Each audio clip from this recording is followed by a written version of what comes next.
ফাইন্না মাআল উসরি ইউসরা, নবী হে আপনাকে বলি কাঠিন্যতা থাকবেই, ইমানদারের জীবন কখনো মসৃণ যাবে না। যদি মসৃণ দেখেন জীবনের শুরু থেকে শেষ পর্যন্ত, ভাববেন আপনার ঈমানের কমজোরি আছে। ঈমান থাকা মাত্রই আপনার কাছে জীবনের কোনো না কোনো বাঁকে আপনার কাছে কাঠিন্যতা, কষ্ট, দুশ্চিন্তা আসবে। তবে এই কষ্ট দেখে আপনি ঘাবড়ায়ে যাবেন না। আপনি যেমন কয়দিন আমি ওহী বন্ধ করে দিয়েছিলাম, আপনি ঘাবড়িয়ে গিয়েছেন। আপনি তো ভেবেছিলেন যে কাফের মুশরিকরা আপনাকে মানসিকভাবে এত কষ্ট দিয়েছে যে আসলেই কি আমি আপনাকে ছেড়ে গেলাম কিনা, আপনার উপর গোসা করেছি না কোনো কাজে না। কষ্ট, কাঠিন্যতা আসবে, এটা ইমানদারের ইমানটাকে পরীক্ষা করবার জন্য, ইমানটাকে আলাদা করবার জন্য পরীক্ষা আসবে। তবে আপনি ধৈর্যচ্যুত হবেন না, মন খারাপ করবেন না। আমি যখনই কারো কাছে কোনো বিপদ পাঠাই, কষ্ট পাঠাই, তখনই সাথে সাথে, পরে নয়, সাথে সাথে আমি সহজ রাস্তাও পাঠায় দেই, সফলতাও পাঠায় দেই। সুবহানাল্লাহ। ইন্না মাআল উসরি ইউসরা। আপনাদের নিশ্চয়ই এর আগের সূরাটি মনে আছে, যে সূরার ধারাবাহিকতায় সূরাটি কত নাম্বার সূরা ছিল? 93 নাম্বার সূরা। আর সূরাতুল ইনশিরাহ বা সূরাতুশ শারহ অথবা সূরাতুল আলম নাশরাহ, তিন ভাবে মানুষ জানেন। কেউ বলেন এটাকে সূরাতুশ শারহ, কেউ বলেন সূরাতুল ইনশিরাহ, আবার কেউ বলেন আলাম নাশরাহ। এই সূরাটা হলো ধারাবাহিকতায় কোরআনের 94তম সূরা। এই সূরাতে 8টি আয়াত আছে। এটি মক্কায় অবতীর্ণ। ওলামায়ে কেরাম দুই রকম বক্তব্য। একদল আলেম ইসলামিক স্কলার বক্তব্য হলো এই সূরাটি গত যে সূরা দোহারই একটা ধারাবাহিকতার অংশ। এর মাঝখানে কোনো বিসমিল্লাহ নাই। তবে এটা খুব কম সংখ্যক স্কলার দাবি করেছেন। তাদের দাবির পেছনে শক্ত যুক্তি আছে। কারণ এই সূরার সবব নুজুল, শানে নুজুল, কিংবা এই সূরার প্রতিপাদ্য বিষয়, আলোচ্য বিষয় আর পূর্বের সূরার আলোচ্য বিষয় কাছাকাছি। আল্লাহ রাসূল সাল্লাল্লাহু আলাইহি ওয়াসাল্লামের শানে পূর্বের সূরাটাও আল্লাহ নাজিল করলেন। পুরোটা সূরা ব্যাপী সূরা দোহা আল্লাহ রাসূলকে আল্লাহ তাআলা হাইলাইট করেছেন। জি প্লিজ। আর এই সূরাটিতেও আল্লাহ তাআলা আল্লাহ রাসূলকে হাইলাইট করেছেন। যার কারণে এই দুইটি সূরা আপনি যখন ভিতরে যাবেন দেখবেন সূরা দোহা যে প্রতিপাদ্য বিষয়, সূরা আলাম নাশরাতেও একই প্রতিপাদ্য বিষয়। সূরা দোহাতে আল্লাহ তাআলা প্রিয় হাবিবের শান মর্যাদা সেটাকে তুলে ধরবার জন্য এখানে কিছু কথা বলেছেন, এবং এই সূরাতেও ঠিক তেমনটাই করেছেন। সূরা দোহা আল্লাহ তাআলা নাজিল করেছেন কাফের মুশরিকদের বলা কথার জবাব দেওয়ার জন্য। ঠিক আল্লাহ তাআলা সূরা আলাম নাশরাহ তার পোস্ট ফ্যাক্টো অর্থাৎ আউটকাম নিয়ে কথা বলেছেন। সূরা দোহাতে আল্লাহ তাআলা যে মেসেজগুলি দিয়েছেন তার ফলোড বাই সূরা আদ-দোহা, সেখানে কি আউটকাম, কি রেজাল্ট, সেটা আল্লাহ তাআলা এই সূরাতে বলেছেন। এই জন্য কোন মুফাসসিরিনে কেরাম বলেন, যখন কেউ নামাজে সূরা তেলাওয়াত করবে, এই দুইটা সূরা এক রাকাতে বিসমিল্লাহ ছাড়া পড়বে। কিন্তু অধিকাংশ উলামায়ে কেরাম বললেন, মুতাওয়াতির সূত্রে প্রমাণিত এই দুটি সূরা আলাদা। যদিও দুটি সূরার মূল প্রতিপাদ্য বিষয় একরকমই দেখা যায়, দুটি সূরা কমপ্লিটলি আল্লাহর রাসূলকে কেন্দ্র করে নাজিল হয়েছে, তারপরও এই দুটি সূরার মাঝখানে বিসমিল্লাহ আছে এবং দুটি সূরা দুই রাকাতে তারা পড়বেন। আল্লাহ তাআলা নবীজি সাল্লাল্লাহু আলাইহি ওয়াসাল্লামকে সান্ত্বনা দিলেন এর আগের সূরাতে, সূরা দোহাতে। সেখানে কেন আপনাদের মনে আছে সান্ত্বনা দিলেন? কাফের মুশরিকরা আল্লাহ রাসূলকে এসে বললেন, আল্লাহ তাআলা আপনাকে ছেড়ে গেছেন, আল্লাহ তাআলা আপনার সাথে সম্পর্ক আর রাখেন না, জিবরিল আপনার কাছে আর আসবে না, এইরকম বেশ কিছু কথা বলেছেন। নবীজি সাল্লাল্লাহু আলাইহি ওয়াসাল্লাম এই কথাগুলি শুনে অসুস্থ হয়ে গিয়েছিলেন, মানসিকভাবে ভেঙে পড়েছিলেন। তো আল্লাহ তাআলা সেখানে এসে বললেন জিবরিলের মাধ্যমে, ওয়াদ-দুহা ওয়াল-লাইলি ইযা সাজা, দিবসের এবং রাতের কসম করে তিনি বললেন, মা ওয়াদ্দাআকা রাব্বুকা ওয়া মা ক্বালা, মহান রব আপনাকে ছেড়ে যান নাই, আপনার উপর গোসাও করেন নাই। এরপর আল্লাহ তাআলা তার প্রিয় হাবিবকে জীবনের কোনো অংশে, কোনো ক্ষেত্রে, কোনো সময় যে তাকে একা ছেড়ে দেন নাই, ওই বিষয়গুলি তুলে ধরেছেন। যখন তিনি এতিম ছিলেন তখন থেকে কিভাবে তাকে অভিভাবকত্ব গ্রহণ করেছেন, আশ্রয় দিয়েছেন, সেই কথা বললেন। এরপরে আল্লাহ সুবহানাহু ওয়া তাআলার প্রিয় হাবিবকে আল্লাহ তাআলা পথহারা কিভাবে পেলেন, এরপরে পথের সন্ধান কিভাবে দিয়েছেন সেটাও বললেন। তারপরে তিনি তাকে নিঃস্ব রিক্তহস্ত পেয়েছিলেন, কিভাবে আল্লাহ তাআলা তাকে ধনী বানালেন, মদিনার রাষ্ট্রপতি পর্যন্ত বানালেন, সেটাও তিনি এই সূরাতে বললেন। এরপরে তিনি বললেন এতিমদের সাথে ভালো ব্যবহার করুন, আল্লাহ তাআলার নেয়ামত রাজির ঘোষণা দিন। এইভাবে করে আল্লাহ রাসূলকে মোটামুটি বলা চলে আল্লাহ তাআলা কাউন্সেলিং করেছেন।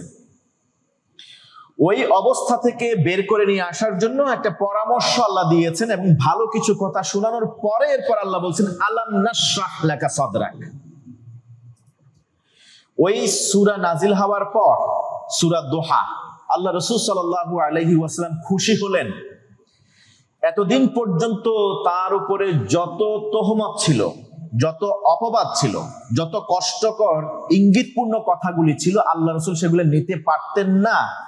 নিতে নিতে শুনতে শুনতে এত বেশি ভারী হয়ে গিয়েছিল, আল্লাহ রাসূল আর শোয়া থেকে উঠতে পারতেন না। উনি বেডেড হয়ে গিয়েছিলেন। 2 থেকে 3 রাত তাফসিরে এসছে আল্লাহ রাসূল আর শোয়া থেকে উঠতে পারেন না। অর্থাৎ মানুষের কথা আল্লাহ রাসূলকে ইঙ্গিত করে এত কথাগুলি বলেছে, যার কারণে আল্লাহ রাসূল সাল্লাল্লাহু আলাইহি ওয়াসাল্লাম শোয়া থেকে উঠতে পারতেন না। যখন ওই সূরাটা পেলেন তখন আল্লাহ রাসূল সাল্লাল্লাহু আলাইহি ওয়াসাল্লামের যত দুশ্চিন্তা ছিল, অন্তর যতটা ইতপূর্বে সংকীর্ণ হয়ে গিয়েছিল, ওই যে আমরা বললাম তিনি মানসিক কষ্টে ছিলেন, মনে হয় যেন অন্তরের যত পাথর ছিল চাপা দেওয়া সবকিছু দূর হয়ে গেছে। ঠিক এই কথাটাই আল্লাহ তাআলা বলছেন, আলাম নাশরাহ লাকা সাদরাক। আমরা শুরুতেই যদি এই সূরার শুধু বাংলা অনুবাদটা বলি, তখন আপনারা মিলাতে পারবেন সূরা দোহার সাথে এই সূরার সম্পর্কটা কি। আল্লাহ তাআলা বলছেন আলাম নাশরাহ লাকা সাদরাক। নবী হে, আমি কি আপনার বক্ষকে সুপ্রশস্ত করে দেই নাই? তার মানে হলো আপনার বক্ষ ইতিপূর্বে একটু সংকীর্ণ ছিল, কারণ ওই যে কাফের মুশরিকদের এই কথার কারণে। এরপরে সূরা দোহা নাজিল করে আমি কি আপনার বক্ষটাকে উন্মোচিত প্রশস্ত করে দেই নাই?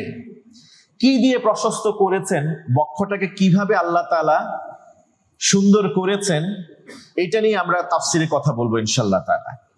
ওয়া ওয়াদা'না আনকা উইজরাক, আমি কি আপনার থেকে সেই বোঝা সরিয়ে দেই নাই? এখানে আবার একটা ট্রিকি কোশ্চেন আছে। আমরা উইজরুন মানে জানি হলো পাপ, গুনাহ, কিন্তু নবীজি সাল্লাল্লাহু আলাইহি ওয়াসাল্লাম কি জীবনে কখনো গুনাহ করছেন? না। লোকদের কথার ধার এত বেশি, এটা এত ভারী মানুষ সইতে পারে না, ঠিক কিনা বলেন? অনেক সময় বলে না জারাহাতুস সিনানি লাহাল কিয়াম ওয়ালা ইয়ালতানু মা জারাহাল লিসান, তরবারি দিয়ে কাটলে যতটা ব্যথা পায়, তার চেয়ে কখনো কখনো মানুষের ইঙ্গিতপূর্ণ কথায় তার চেয়ে বেশি কষ্ট পায়, ঠিক কিনা বলেন? তরবারের ব্যথা ঘা একসময় হয়তো ভালো হয়ে যায়, কিন্তু মানুষের কথার ঘা, ওই ব্যথা, ওই আঘাত চিরজীবন থেকে যায়। তাই নবীজি সাল্লাল্লাহু আলাইহি ওয়াসাল্লাম ওনার মাথার উপরে মানুষের কথা এত বেশি ভারী হলো, এটাকে আল্লাহ তাআলা উইজরুন বললেন, অর্থাৎ বোঝা, ভারী বোঝা।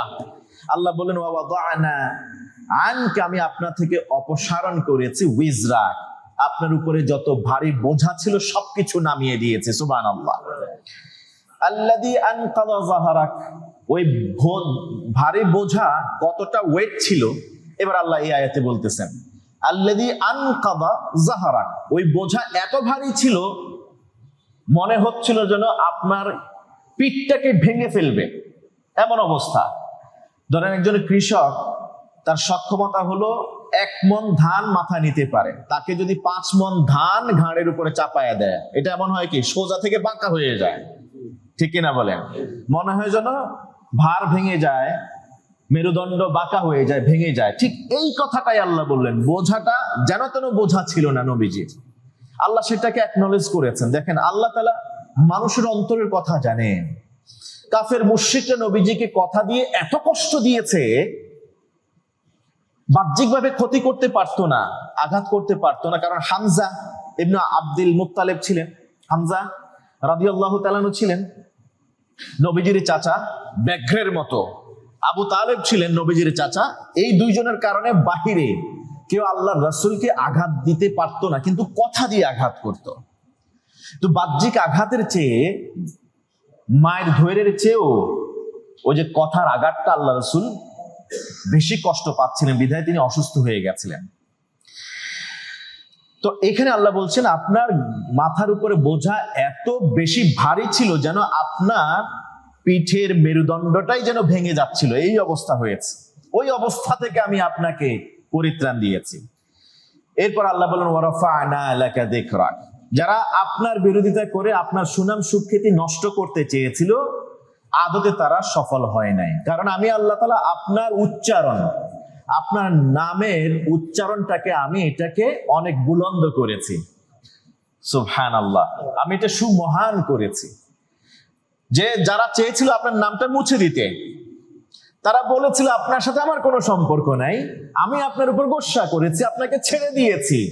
মোটে তো ছেড়ে দেই নাই, গোস্বা করিও নাই, বরং এখন থেকে দেখবেন যেটা আপনার নাম উচ্চারণ, আপনি চলে যাবেন এই পৃথিবী থেকে, কিয়ামত পর্যন্ত পৃথিবীর একটা বালিকণা থাকবে না যে আপনার নামের উচ্চারণ শুনবে না। সুবহানাল্লাহ।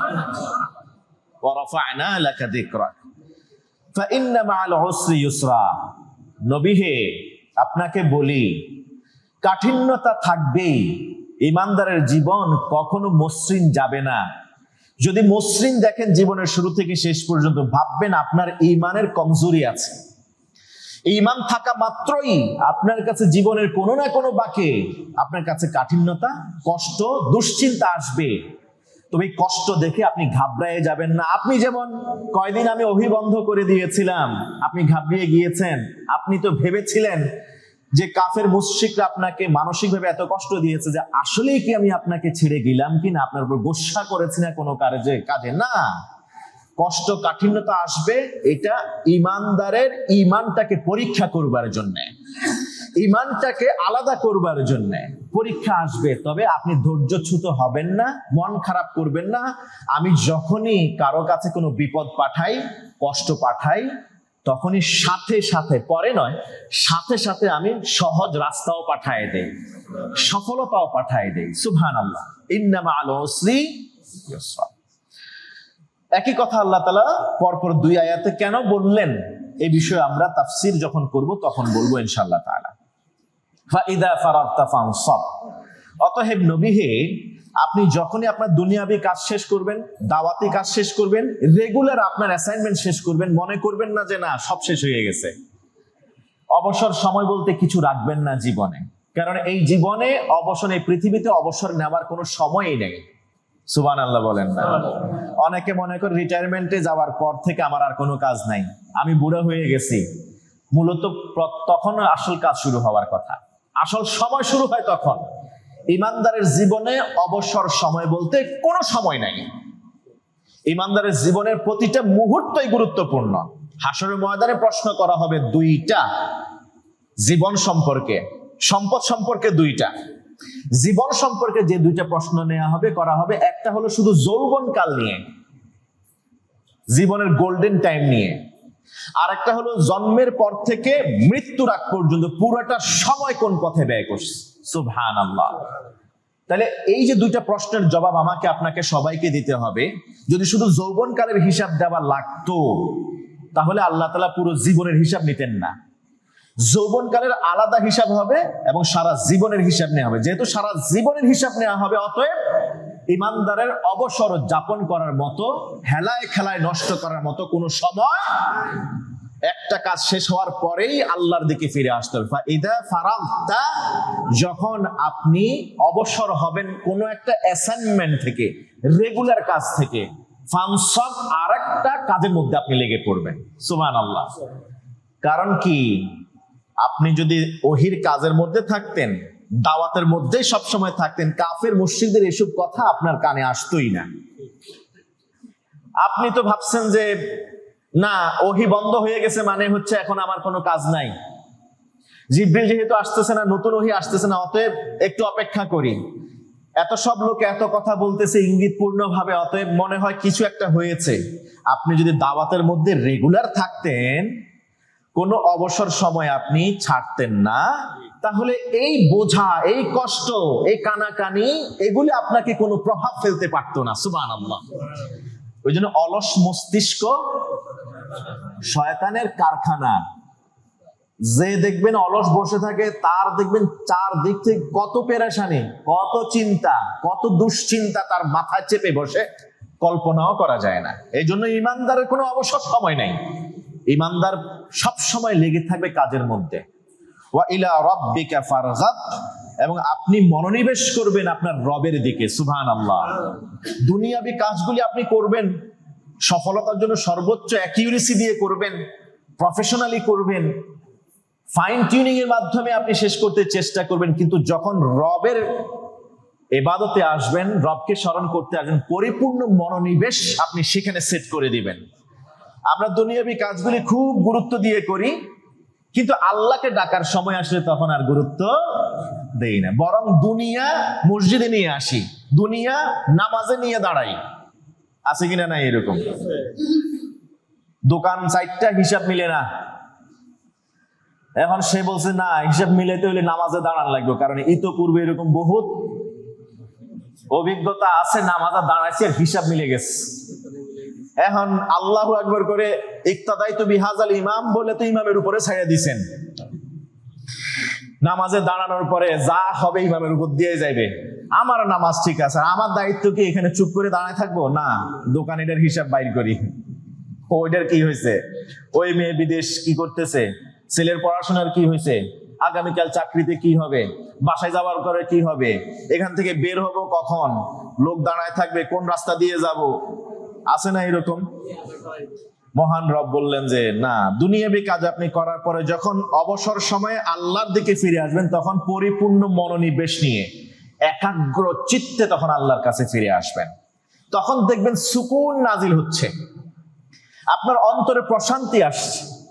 আপনি অন্তরে শান্তি পান না, প্রশান্তি আসে না, একবার শুধু নিরবিচ্ছিন্ন ভাবে সবকিছু বন্ধ করে দিয়ে, সবকিছু কাট অফ করে দিয়ে শুধু আল্লাহর দরবারে পড়ে থাকেন, দেখবেন আপনার মনে হয় তখন সুশীতল বায়ু বাতাস আপনার শরীরকে স্পর্শ করে যাচ্ছে, অথচ দেখবেন সেখানে বাতাসের রেশ মাত্রও নাই। প্রচন্ড গরম পড়ছে, ঘর দিয়ে কোনো আলো বাতাস ঢুকছে না, অন্ধকার ঘর। তখন যদি আপনি একান্ত ভাবে আল্লাহকে ডাকেন, আল্লাহর স্মরণে থাকেন, একেবারে অন্তর চক্ষু দিয়ে যদি আল্লাহকে আপনি খোঁজার চেষ্টা করেন, দেখবেন ওই সময় আপনার গায়ের লোম দাঁড়িয়ে যাবে, আপনার অন্তরে প্রশান্তি নাজিল হবে, হঠাৎ করে হিম শীতল হয়ে যাবে শরীরটা, অথচ বাহিরের টেম্পারেচার হয়তো 35 ডিগ্রি সেলসিয়াস। এই জন্য নবীজির ইতপূর্বের অবস্থা, তিনি যে অসুস্থ হয়ে গিয়েছিলেন, তিনি যে পেরেশান হয়ে গিয়েছিলেন, মানুষের কথার ভার সইতে পারতেছিলেন না, তিনি অসুস্থ হয়ে বের পড়েছিলেন, তিনি আবার চলতে পারছিলেন না। ওই অবস্থা থেকে ফিরে আসবার জন্য আল্লাহ তাআলা বললেন, যদি আপনি অন্তরে সাকিনা চান, কাজটা তো হচ্ছে এখন তাজকিয়া নিয়ে, অন্তর পরিশুদ্ধি নিয়ে কাজ হচ্ছে। সুবহানাল্লাহ। অন্তর পরিশুদ্ধ, অন্তরটাকে একেবারে নিরাপদ করার জন্য, মুতমাইন্না করবার জন্য আপনি আল্লাহর সাথে যখন কথা বলবেন, তার সাথে যখন আপনি কমিউনিকেশন শুরু করবেন, তখন যেন সেটা একাগ্র, একেবারে একনিষ্ঠ ভাবে হয়, মনোনিবেশ করে আপনি করবেন। এই হলো মোটামুটি বাংলা তরজমা, অনুবাদ। এই সূরাটাকে বলা হয় সূরাতুল ইউসুফ। সূরাতুল ইউসুফ অর্থাৎ সহজতার সূরা। আমরা যখন ছাত্র বয়সে নুরুল আনোয়ার পড়ছিলাম, সেখানে সেই কিতাবের প্রণেতা এক পর্যায়ে গিয়ে এই সূরা আলাম নাশরাহ লাকার কথা বললেন। তিনি দুইটা পংক্তিতে চমৎকার একটা মেসেজ দেওয়ার চেষ্টা করেছিলেন। তিনি বললেন, ইদাশতাদ্দাত বিকাল বালাওয়া ফাফাক্কির ফি আলাম নাশরাহ ফাউসরুন বাইনা ইউসরাইন ইদা ফাক্কারতাহু ফাফরাহ। অন্য বর্ণনায় এসে তাফরাহ। এই যে দুইটা লাইন, সেখানে কি সুন্দর বার্তা। পৃথিবীতে যে যত গভীর ব্যথায় থাকুক, মনোকষ্টে থাকুক, সেই কষ্টের কথা কিন্তু আমরা এতক্ষণ বলেছি। আল্লাহ তাআলা বললেন নবীজির উপরে এই কষ্টটা কতটা ভারী বোঝা হয়ে চেপে বসেছিল।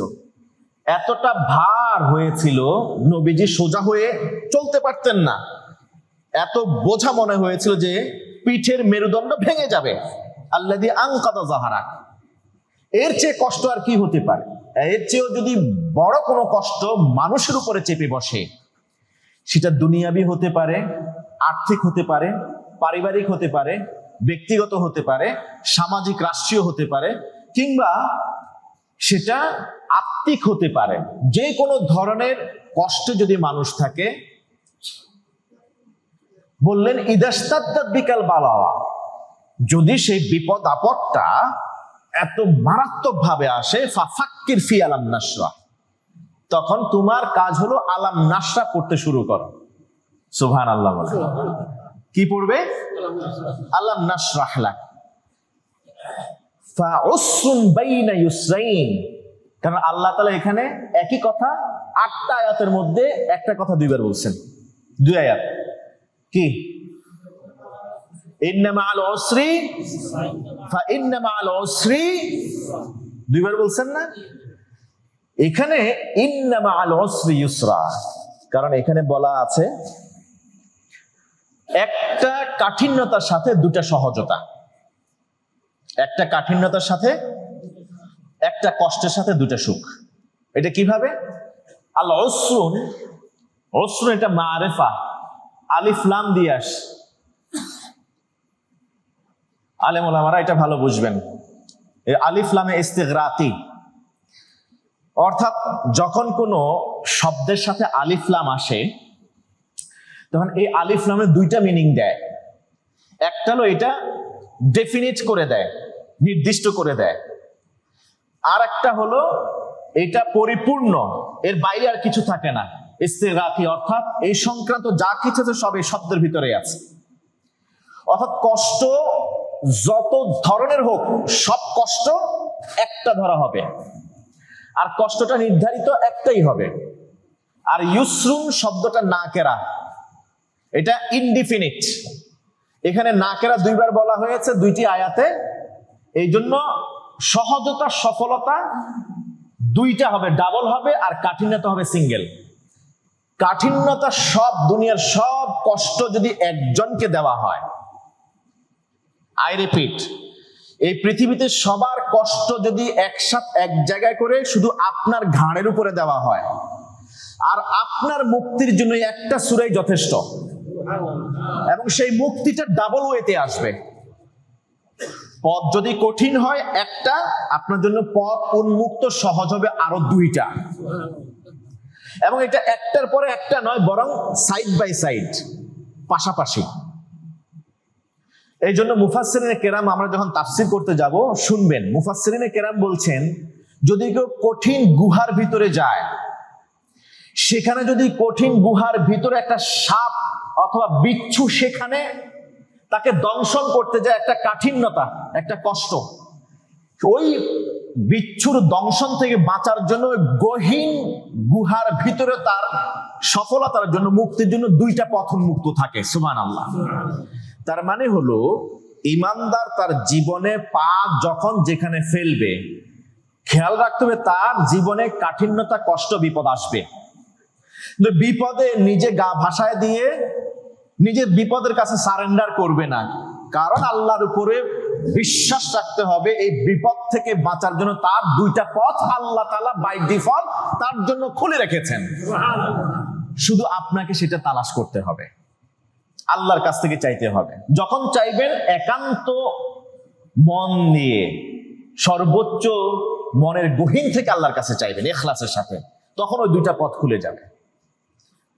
ইউসুফ আলাইহিস সালামের ঘটনা এখানে নিয়ে আসছে তাফসিরে, বিস্তারিত যখন আমরা বলবো আয়াত বাই আয়াত তখন শুনবেন। ইউসুফ আলাইহিস সালামকে যখন আজিজে মিসরের স্ত্রী বলা হয়ে থাকে জুলাইখা, তিনি যখন 70টা দরজা, তাফসিরে এসছে 70টা দরজা একটা একটা করে সব বন্ধ করে দিলেন, তখন তো মালকিন ছাড়া আর কেউ নাই, তিনি আর মালকিন ছাড়া কেউ নাই, চাবিগুলি কারো কাছে নাই, মালকিনের নিয়ে দায়িত্বে।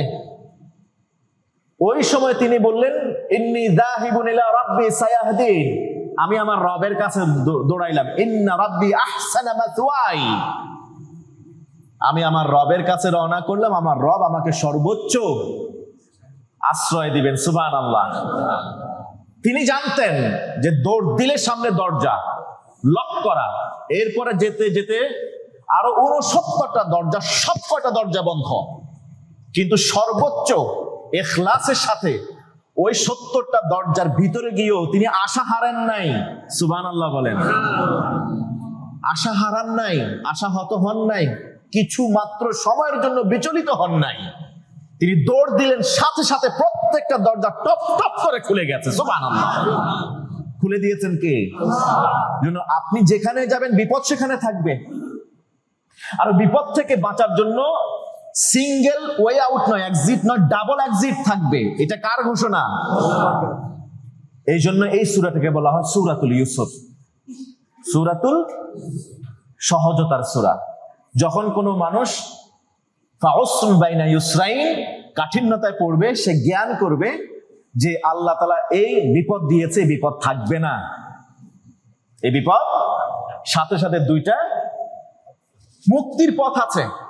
ইদা ফাক্কারতাহু তাফরাহ, বিপদ আসার পরে যখন তুমি আলাম নাশরাহ লাকা পড়বা, এটার অর্থগুলো বুঝবা, অন্তর্নিহিত মিনিং কি এটা জানবা, তখন তুমি বিপদকে আরো আলিঙ্গন করবা। সুবহানাল্লাহ কইলেন না? ভালো যোদ্ধা যারা আছে তারা যুদ্ধের ময়দানে যদি ভালো প্রতিদ্বন্দ্বী না পায় মনে কষ্ট পায়। তোর সাথে কিসের মারামারি কইরাম, ঠিক কিনা বলেন? তোর সাথে তো যাই না, তোর সাথে মারামারি অন্য একজনের দেয়, সেই চায় তার কাছাকাছি লেভেলের একজন আসুক, ঠিক কিনা বলেন? ইমানদারের হাতে যেহেতু হাতিয়ার দুইটা, সে একটা বিপদ দিয়ে অস্ত্র মোকাবেলা করতে ভয় পায় না, এই জন্য সে বিপদকে আলিঙ্গন করে। কারণ বিপদ সবার কাছে আসে না, বিপদ চেয়েছে ইমানদারওয়ালাদের কাছে আসে, ইমানওয়ালাদের কাছে আসে। কাফের মুশরিকের কাছে বিপদ যায় না, ইহুদিদেরকে বিপদ গ্রাস করে না। দেখেন ইহুদিরা খুব ভালো আছে, সব দিক থেকে ভালো আছে, ঠিক কিনা বলেন? সবচেয়ে কষ্টে আছে ইমানদারেরা, কারণ আল্লাহ তাআলা ইমানদারদের পরীক্ষা করেন, ইহুদিদের পরীক্ষা করেন না। এই জন্য ইমানদার যেহেতু বিপদ আসবেই, তার মাথায় রাখতে হবে যে এই বিপদ থেকে বাঁচার পথ কয়টা আছে, জাস্ট ওই দুইটা পথ খোঁজার জন্য ইদা ফারাগতা ফানসাব, যখনই সময় পাবেন তখনই আল্লাহর কাছে ফিরে আসতে হবে, ইবাদতে আবার লেগে যেতে হবে। আর যখন ইবাদতে আপনি ঢুকে যাবেন তখন যেন তেন ভাবে না। আপনি যদি দোয়া করেন যে আল্লাহ এখন বৃষ্টি লাগবো, আল্লাহ বৃষ্টি দেন, মন চাইলে আপনি বৃষ্টি দেন, চাইলে দিয়েন না, আল্লাহ দিতেও পারেন, নাও দিতে পারেন, বৃষ্টি আসবে, নিয়তিতে সমস্যা আছে না? এরকম আল্লাহ আমার রিজিকের দরকার, মনে মনে এটা রইল যে আমার কথা আল্লাহ শুনবে, আমি এত পাপ করছি, এত গুনাহ করছি, আল্লাহ কি আমার কথা শুনবে? এই যে আল্লাহর প্রতি আপনার সুধারণা নাই, আপনার চাওয়ার মধ্যে তো গন্ডগোল। এই জন্য আল্লাহ এটা মনে করেন যে না, ও তো আমার প্রতি আস্থা নাই। যদি আপনি একের পর এক পাপও করেন, নিয়তটা যদি বিশুদ্ধ থাকে, আপনি যদি জ্ঞান করেন যে আপনার একজন রব আছেন, আপনার গুনাহ যদি আসমান সম পরিমাণও হয়, আর আপনি যদি ইয়াকিনের সাথে বিশ্বাস করেন একজন রব আমার আছেন, ইয়াগফিরুদ যুনুবা জামিআ, যিনি আমার জীবনের সব গুনাহ ক্ষমা করে দিবেন। একবার তওবা করেন, ডাক দিতে দেরি, জীবনের সব গুনাহ আল্লাহ তাআলা নেকি দিয়ে পরিবর্তন করতে দেরি করবেন না। বুঝেন নাই? আর যদি মনে করেন আমি হুজুরের কাছে যাব, 1000 টাকা দিব, হুজুরের দিয়ে দোয়া চাওয়াবো, দোয়া করবে হুজুর, তারপরে না এটা কবুল হবে, ওই হুজুর পর্যন্তই। হুজুর নিজের দোয়া করারও সময় পায় না। বুঝেন না? বুঝেন নাই? হুজুর নিজের চাওয়াই আল্লাহর কাছে চাইতে পায়, সময় পায় না, আর আপনার এটা চাইবে। কথা বুঝে নাই? না, আমারে টাকা দেয় হুজুরে, মানে মুসল্লি আমারে টাকা দিয়া দোয়া করায়, আপনারা টাকা দেন নাকি? একদম কিন্তু কাটা মানাস, জানেন তো আপনারা? টাকা দিয়ে এই মসজিদে দোয়া হয় না, হয় নাকি? আগে এক সময় হইতো, তাই না? আমি যখন এখানে প্রথম প্রথম আসছিলাম তখনও মাশাআল্লাহ প্রতি জুমায় বাসায় যাওয়ার পরে পকেট ঝাড়ি দিলে দেখতাম যে বেশ কিছু টাকা বাইরিস। বুঝেন নাই কিসের টাকা এগুলা? দোয়া চাইতো আর হাদিয়া, দোয়া আর হাদিয়া, দোয়া আর হাদিয়া, মানে বিনিময় আর কি। আমারে পাইছে কামলা। বুঝেন নাই? আমি বলেছি আপনারা দোয়া চাইবেন, দোয়া চাওয়া সুন্নাহ, দোয়া করাবেন না। দোয়া করানো জায়েজ নাই, দোয়া চাওয়া সুন্নাহ। করানো মানে কি? বিনিময় দিয়ে করানো, যে হুজুর আমার জন্য একটু দোয়া করেন, আব্বা যেন জান্নাতে চলে যায়। সারা জীবন ঘুষ খাইছে বাপে, ধরেন 100 কোটি টাকা কামাইছে বাপে ঘুষ খাইয়া, সুদ খাইয়া, এখন 1000 টাকা হুজুরে দিয়ে কয় যে আব্বারা জান্নাতে পাঠায় দেন। হইলো? হুজুররা মাশাআল্লাহ যখন হাদিয়া একটু মোটা হয়, সব হুজুররা না, নিজের দোষ নিজে কইতাছি আর কি। হুজুরদের এই দোষের কথা শুনলে আবার মুসল্লিদের মজাও লাগে, খুশি হয় দেখি। এর আগ পর্যন্ত মন খারাপ থাকে, যখন হুজুরদের একটা দোষ বলা শুরু করে তখন মাশাআল্লাহ চেহারাগুলি আলোকিত, নুরানি হয়ে যায় আর কি। আছে এরকম ধর্ম। যেমন আজকে যমুনা টেলিভিশনে আমাদের প্রোগ্রাম সিস্টেম শরিয়া নিয়ে লাইভে ছিলাম, প্রফেসর ডক্টর গিয়াসউদ্দিন তালুকদার হাফিজাল্লাহ তিনি বললেন ধর্ম ব্যবসা করা যাবে না। অনেকে মনে করে ধর্ম ব্যবসাটা আসলে নতুন একটা টার্ম, না, এটা একদম শুরু থেকেই ছিল ধর্ম ব্যবসা। শেষ জামানায় ধর্ম ব্যবসাটা বেড়ে যাবে, শেষ জামানায় ধর্ম ব্যবসা বেড়ে যাবে। এবং একটা হাদিসে আছে নবীজি সাল্লাল্লাহু আলাইহি ওয়াসাল্লাম বলেছেন, শেষ জামানায় এমন একটা সময় আসবে যখন একদল মানুষ বের হবে, ইয়াখতিলুনা দুনিয়া বিদ্দিন, যারা দ্বীনের বিনিময়ে দুনিয়া কিনবে, অর্থাৎ দুনিয়ার জন্য দ্বীন বিক্রি করে ফেলবে। দুনিয়ার জন্য কি করবে? ধর্ম ছাইড়া দিবে, ধর্ম কর্ম ছাইড়া দিবে দ্বীনের, দুনিয়ার জন্য। ইয়ালবাসুনা লিন-নাসি জুলুদাদ দা'নি মিনাল লিন, ওই যে ভেড়ার নরম কোমল পোশাক পরবে তারা, পোশাক হিসেবে। দেখবেন তাদের বেশভূষা এত সুন্দর, জামা এত সুন্দর জামা দেখবেন, আবায়া টাবায়া লাগাইয়া অবস্থা অন্যরকম আর কি। এই কথা বলছেন আল্লাহ রসুল। তিরমিজি মুসনাদে আহমদের হাদিস, হাসান পর্যায়ের হাদিস। আল্লাহ রসুল বললেন ইয়াখরুজু ফি আখিরিজ জামান। এই হাদিসটা বলে আমাদের আজকের আলোচনা শেষ করবো ইনশাআল্লাহ তাআলা। সচেতনতার জন্য আপনারা তো অনেক সময় দেখা যায় একজন হুজুরের নাম পাইলেই মাশাআল্লাহ হুজুরের সাথে কিভাবে একটা সম্পর্ক করা যাবে এটা ভালো, ওয়েল এন্ড গুড, কিন্তু দেখবেন হুজুরটা ভালো কিনা, সে কি ধর্ম ব্যবসা করতেছে কিনা, সে কি আপনার ঈমান নষ্ট করার জন্য একটা ট্র্যাপ ফেলছে কিনা। আপনার এর মধ্যে বিভিন্ন মিডিয়াতে দেখছেন খ্রিস্টান ধর্মের অনুসারী প্রচার প্রসারকারী মানুষ মসজিদের ইমাম খতিব, বুঝেন নাই? এর মধ্যে ধরা পড়ছে অনেক, দীর্ঘ 5-7 বছর ধরে মসজিদের খতিব, কিন্তু সে আসলে হলো খ্রিস্টান ধর্ম প্রচার করে, প্রচারক। যে সুলতান সালাহুদ্দিন আইয়ুবী 3000 আলেমকে, মসজিদের ইমামকে একসাথে মেরে ফেলছেন। এটা নিয়ে তাকে অনেকে অনেক কথা বলেন, কারণ ওই সময় ইহুদিদের এজেন্ডাই ছিল এটা। গোপনে তারা মাদ্রাসা করেছিল, প্রতিষ্ঠান করেছিল, যেন এদেরকে ধর্মীয় বিষয়গুলি, মুসলমানদের ধর্মকর্ম এগুলো ভালো করে শেখায়, পাশাপাশি কিভাবে ঈমানটাকে নষ্ট করতে পারে সেটাও শিখাইয়া মসজিদগুলোতে ইমামতির দায়িত্ব দিয়ে দিস। যখন তিনি জানতে পারলেন তাদেরকে গ্রেফতার করে প্রমাণ সাপেক্ষে সবাইকে মেরে ফেলছেন। তো তখন হতে পারলে, এখন তো ফিতনার যুগ, এখন কি নাই? আপনি খেয়াল করে দেখেন। এই জন্য আল্লাহ রাসূল বলেন ইয়াখরুজু ফি আখিরিজ জামানি রিজালুন, শেষ জামানায় কিছু মানুষ এরকম বের হবে, ইয়াখতিলুনা দুনিয়া বিদ্দিন, যারা ধর্মের বিনিময়ে দ্বীনটাকে, দুনিয়াটাকে গ্রহণ করবে। ইয়ালবাসুনা লিন-নাস, তাদেরকে চিনবা কি করে? ইয়ালবাসুনা লিন-নাস, মানুষের সামনে তারা এমন পোশাক পরবে, জুলুদাদ দা'নি মিনাল লিন, ওই যে ভেড়ার গায়ের পশম পোশাক যেরকম নরম হয়, দেখতে সুন্দর লাগে, তুলতুলে হয়, কোমল হয়, এইরকম পোশাক পরবে। তাকায় দেখলে মনে করবে এর চেয়ে বড় পীর, এর চেয়ে বড় আলেম মনে হয় আর নাই। আলসিনাতুহুম আহলা মিনাল আসাল, সুবহানাল্লাহ। বাস্তবতার সাথে একটু মিলায় দেখেন, নবীজির 1400 বছর আগের সেই ভবিষ্যৎবাণী, তাদেরকে চিনবেন কি করে? আহলা আলসিনাতুম আহলা মিনাল আসাল, তাদের মুখের জবান, মুখের কণ্ঠ, মুখের সুর এমন জোরে টান দিবে, মধু খাইলেও এত মজা লাগে না। বুঝেন নাই? এক টাইনে আপনি কাইত। এখন ওই গলাওয়ালা হুজুর ছাড়া ভাল লাগে না, আছে না? যার গলা যত ভালো, যার কণ্ঠে যত মিডা, সেটা যেই কোক না কেন, যেটাই কোক না কেন, সেখানে মানুষের অভাব হয় না। অথচ সাক্ষাৎ দেখে সে মূর্তি পূজায়, মাজার পূজার মধ্যে সেজদা দিয়ে আছে, এই কাজের মধ্যে শিরকি কাজে আছে। এরপরেও তার মাহফিলে, তার জলসায়, ওই আয়োজনে মানুষের অভাব হয় না। আলসিনাতুহুম আহলা মিনাল আসাল, তাদের মুখের জবান মধুর চেয়েও মিষ্টি হবে। ওয়া কুলুবুহুম কুলুবু যিআব, কিন্তু বাস্তবতা ভিন্ন। অন্তর অন্তর অন্তর তো আর মানুষ দেখে না, দেখেন কে?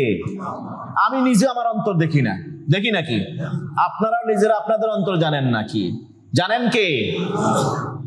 ওয়া কুলুবুহুম, তাদের অন্তর হবে কুলুবু যিআব, হিংস্র বাঘের চেয়েও কঠিন হবে অন্তরগুলা।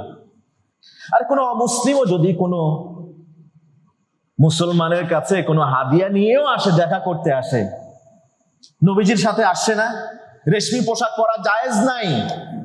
ওমরুল খাত্তাব পাশে, নবীজিকে রেশমি পোশাক হাদিয়া দেওয়া হয়েছে, নবীজি হাস্যাসা বাস্যাসা হাস্যোজ্জ্বল মুখে তিনি এটা গ্রহণ করছেন। ওমরুল খাত্তাব বললেন, ইয়া রাসূলুল্লাহ, আপনি রেশমি পোশাক নিছেন, এটা তো আমাদের ব্যবহার করা জায়েজ নাই। আল্লাহ রাসূল বলেন, এটা তো আমি ব্যবহার করবো না, হাদিয়া দিয়েছে, এই হাদিয়া নেওয়া সুন্নাহ, আমি হাদিয়া নিয়েছি, ধরো তুমি নাও। বলেন, ইয়া রাসূলুল্লাহ, আপনার জন্য যেটা হারাম এটা তো আমার জন্য হারাম। বলেন, তোমাকে দিচ্ছি না, তোমার অমুসলিম বন্ধু আছে তাদেরকে দিয়ে দিও, তাদের কাজে লাগবে এটা। সুবহানাল্লাহ, কি আদর্শ দেখছেন! আর রাসূলুল্লাহ সাল্লাল্লাহু আলাইহি ওয়াসাল্লামের আদর্শ, সে যেই হোক, কাফের মুশরিকও হলে বাসায় গিয়েছে, বা বাসায় না মাদ্রাসায় গিয়েছে, সেটা তার মেহমান, মেহমানের সাথেই আচরণ করে নাকি? এই জন্য দেখবেন আল্লাহ রাসূল সাল্লাল্লাহু আলাইহি ওয়াসাল্লাম বলেছেন, ইয়াখরুজু ফি আখিরিজ জামানি রিজাল, শেষ জামানায় কিছু মানুষ, ধর্ম ব্যবসার কথা বলছি, শেষ জামানায় কিছু মানুষ এরকম বের হবে, ইয়াখতিলুনা দুনিয়া বিদ্দিন, দিন বিক্রি করে ফেলবে দুনিয়া পাওয়ার জন্য। ইয়ালবাসুনা লিন-নাস জুলুদাদ দা'নি মিনাল লিন, একেবারে কোমল মখমলের পোশাকের মতো দেখবে, খুব সুন্দর পোশাক বেশভূষা তাদের থাকবে। আলসিনাতুম আহলা মিনাল আসাল, যখন মানুষের সামনে কথা বলবে, সুবহানাল্লাহ, এত সুন্দর সুমিষ্ট কণ্ঠ তার, এইরকম কথা বলবে। ওয়া কুলুবুহুম কুলুবু যিআব, কিন্তু তাদের অন্তরগুলা কি? বাঘের অন্তর, হিংস্র অন্তরের চেয়ে অনেক বেশি কঠিন, অনেক বেশি হিংস্র। ইয়াকুলুল্লাহু আযজা ওয়া জাল, হাশরের ময়দানে আল্লাহ তাআলা তাদেরকে পাকড়াও করবেন, এবং তিনি বলছেন, আবি ইয়াক্তারুন, তারা কি আমার ব্যাপারে ধোঁকায় পড়ে গেছে? আম আলাইয়া ইয়াজতারিউন, নাকি তারা আমার বিরুদ্ধে দুঃসাহস দেখাচ্ছে? এটা দুঃসাহস নয়। আল্লাহ মানুষ যেমনই হোক, তাদেরকে আল্লাহ সম্মানিত করেছেন, মানুষ মাত্রই সম্মানিত, তাদেরকে অপমান করার অধিকার আল্লাহ তাআলা কাউকে। আপনি কি কিবলার দিকে ফিরে, কাবার দিকে ফিরে কি পা দিয়ে বসেন নাকি? কথা আওয়াজ দিয়ে বলেন, কাবার দিকে ফিরে পা দিয়ে বসেন নাকি? কাবার দিকে জানা সত্ত্বেও আপনি ফিরে সেখানে পেশাব পায়খানা করেন নাকি? ওইদিকে থুথু নিক্ষেপ করেন নাকি? বা আপনি তাওয়াফ করতে গেছেন, নাউজুবিল্লাহ, কাবা ঘরের ওইখানে গিলাফে হাত না দিয়ে পা লাগান নাকি? লাগান। এখন আমাকে বলেন, কাবার মর্যাদা বেশি আল্লাহর কাছে, না মানুষের মর্যাদা বেশি? মানুষের মর্যাদা বেশি, মানুষের মর্যাদা বেশি। কাবা ঘরের চেয়ে মানুষের মর্যাদা বেশি। মানুষ, মুসলমানের কথা বলছি না, মানুষের মর্যাদা, সে মুসলিম অমুসলিম যেই হোক, হতে পারে। তো মুসলমানকে তো অপমান করা, তুচ্ছ তাচ্ছিল্য করা, হীন জ্ঞান করার কোনো অধিকার আল্লাহ দেন নাই। আমার মনে হয়, ওই যে বললাম না, ঢাকা শহরে যত প্রতিষ্ঠান আছে, হাতে গোনা যদি 5টা প্রতিষ্ঠান বলেন, ওই 5টার মধ্যে একটা হবে ওই বিশাল প্রতিষ্ঠান। এমন একজন প্রতিষ্ঠানের ফার্স্ট ওয়ান, ওনার কথা বলছি আমি, নামটা মুখ দিয়ে বলতেছি না, বললে আপনার সবাই চিনবেন তাকে, কিন্তু ভিতরের অবস্থা হলো এরকম। আল্লাহ হেফাজত করুন। এবার আল্লাহ তাআলা বলছেন সাবি হালাফতু, আমি আমার নিজের কসম করে বলছি। এই কথা কার? আমি আমার নিজের কসম করে বলতেছি। লা আবআসান্না আলা উলাইকা মিনহুম ফিতনা, আমি অতি শীঘ্রই তাদের কাছে অবশ্যই এমন ফিতনা পাঠাবো, এমন ফিতনা পাঠাবো, তাদাউল হালিমা হায়রান, ইভেন যে সবচেয়ে ধৈর্যশীল মানুষ ওই ফিতনা দেখার কারণে সেও ব্যতিব্যস্ত হয়ে যাবে, ওই ফিতনা সহ্য করতে পারবে না। বাংলাদেশের অবস্থা এরকম হতো না, আলেম ওলামাদের এই অবস্থা এরকম হতো না। নিশ্চয়ই আমাদের আলেম ওলামাদের ভিতরে ইন্টারনাল এমন কিছু হচ্ছে যেটা আল্লাহর পছন্দ না। কথা বুঝেন নাই? যার কারণে বারবার এমন ফিতনা আসতেছে আলেম ওলামাদের উপরে, 1 বছর আগালে 10 বছর পিছিয়ে যাওয়া লাগতেছে। ঠিক কিনা বলেন?